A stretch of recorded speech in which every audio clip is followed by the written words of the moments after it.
నమస్కారం. ప్రస్తుతం మనతో పాటు ప్రముఖ ఆధ్యాత్మికవేత్త, ప్రముఖ జ్యోతిష్య వాస్తు పండితులు ముమ్ము మహేశ్వరరావు గారు ఉన్నారు. వారితో మాట్లాడిద్దాం.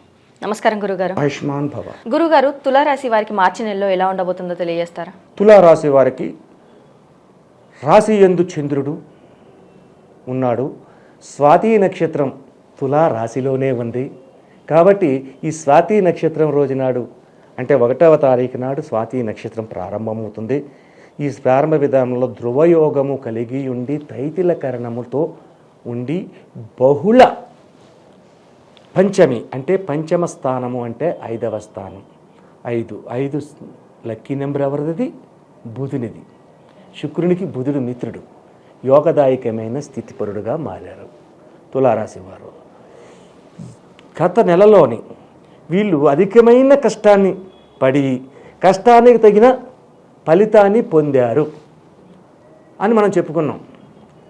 ఈ నెలలో కూడా కష్టము తక్కువైనను అధికమైన లాభాలను పొందుతారు. పెద్దల మెప్పును పొందుతారు.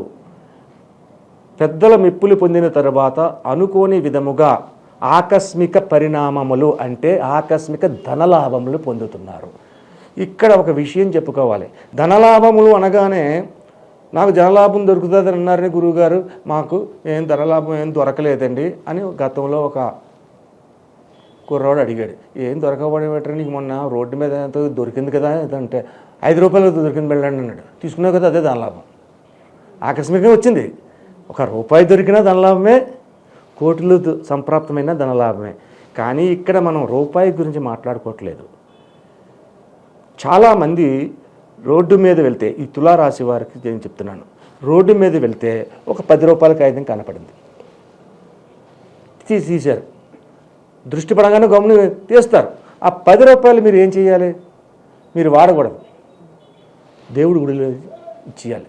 పక్కన ఎగుంటాయి గుడి అంటే మీకు ధనలాభం సంప్రాప్తం అవ్వలేదు, దేవుడు సంప్రదించింది. అధికమైన మొత్తాన్ని మీరు పొందగలగాలి అంటే ఇటువంటి చిన్న చిన్న వాటిని దైవదత్తం చేయాలి. మనం తీసుకోకూడదు. మనకు ఎక్కువగా దొరికింది, ₹1,00,000 దొరికినాయి, ఏదో వచ్చింది, ఎవరో ఇచ్చారు, వచ్చింది, సంతోషమే, యోగదాయకమైన పరిస్థితి. అటువంటి ఫలితములు ఈ తులారాశి వారికి ఉంది. అయితే ఈ యొక్క తులారాశి వారు ఈ యొక్క నెలలో ప్రతి విషయాన్ని కూడా తూచి మాట్లాడతారు. ఆ కంగారు పడరు. అయితే ధనము అధికముగా వస్తున్నా కూడా తొట్టుబాటుతనం అంటే ఈ మాటని పొగరమూతుతనం ఆ టైపులో వెళ్ళకూడదు వీళ్ళు. కానీ వీళ్ళు వెళ్తారు. వీళ్ళు వెళ్ళే లక్షణం ఇదేలా ఉంటుంది. ఈ స్వాతి నక్షత్రం కల వాళ్ళు కానీ, విశాఖ నక్షత్రం 1, 2, 3 పాదాలు కల వాళ్ళు కానీ, చిత్త 3, 4 పాదాలు కల వాళ్ళు కానీ ఇటువంటి పరిస్థితుల్లోకి వెళ్తారు ఈ తులారాశికి సంబంధించిన వారు. ఈ యొక్క తులారాశిలో ఉన్నవారికి ఎప్పుడైతే తొందరపాటు నిర్ణయాలను తీసుకుని అధికమైన కోపానికి గురి అయ్యి తొత్తురుబాటు నిర్ణయం చేసుకుని చేస్తే నష్టాన్ని చవి చూస్తారు. ఆ నష్టాన్ని చవి చూడకూడదు. దశ బాగుంది, యోగదాయకమైన పరిస్థితి జరుగుతుంది. ఈ నెలంతా కూడా గ్రహ సంచారం బాగుంది, గ్రహ ఆనుకూలత బాగుంది. ఇంకా అన్నీ బాగున్నప్పుడు జాగరూకతగా ఉండాలి. వీరి మీద 1వ తారీఖు వరకు గురు దృష్టి ఉన్న తులారాశి వారికి 1వ తారీఖు వరకే ఉంది. 2వ తారీఖు ఉంది. 3వ తారీఖు నుంచి లేదు, గురు దృష్టి పోయింది. 3వ తారీఖు నుంచి గురు దృష్టి పోయినా గురువు ఎక్కడికి వచ్చాడు? వృషభ రాశిలోకి వచ్చాడు. వృషభ రాశికి అధిపత్యం ఉంది. తులారాశికి వృషభ రాశికి అధిపతి ఎవరు?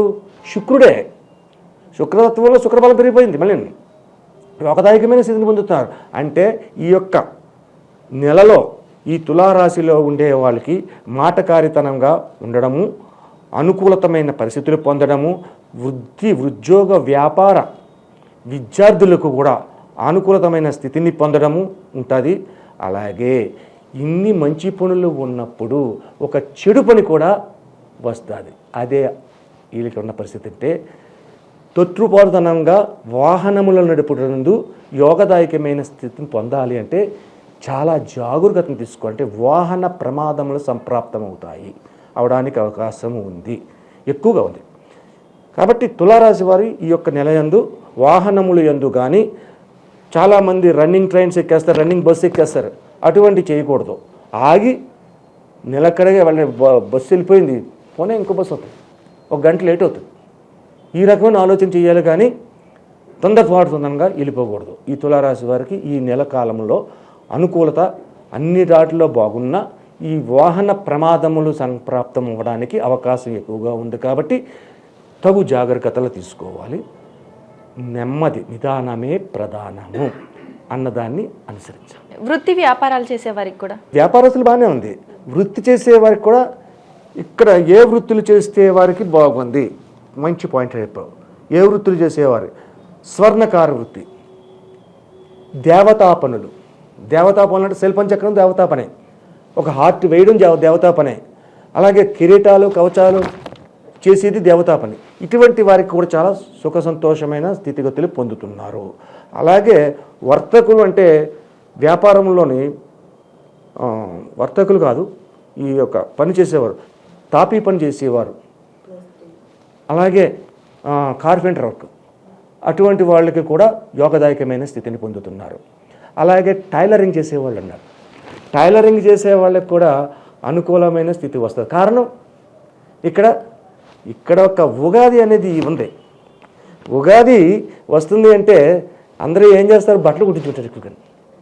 వీళ్ళకి అనుకూలతమైన స్థితి కూడా సంప్రాప్తం అవుతుంది. ఇక వృత్తి వ్యవహారాలు అయితే ఉద్యోగ వ్యవహారాలు చూద్దాం. ఉద్యోగ వ్యవహారాలకి ఉద్యోగంలో కూడా వీళ్ళకి ప్రమోషన్స్, ఇంక్రిమెంట్స్ రావడానికి ఏవి ఉంటాయి, అవి కూడా వీళ్ళకి సంప్రాప్తం అవుతుంది. అంటే ఒక రకంగా అన్ని రకాలుగా బాగుంది. అన్ని రకాలుగా తులారాశి వారికి బాగున్న వాహనములు యందు, ప్రయాణములు యందు జాగరూకతను తీసుకోవాలి. మరి ఈ రాశి వారు చేయవలసిన పరిహారాలు ఏంటంటారు? వృషభ రాశి వారికి, తులారాశి వారికి శుక్రుడే అధిపతి. శివతత్వాన్ని తీసుకోవాలి, దక్షిణామూర్తిని పూజించుకోవాలి.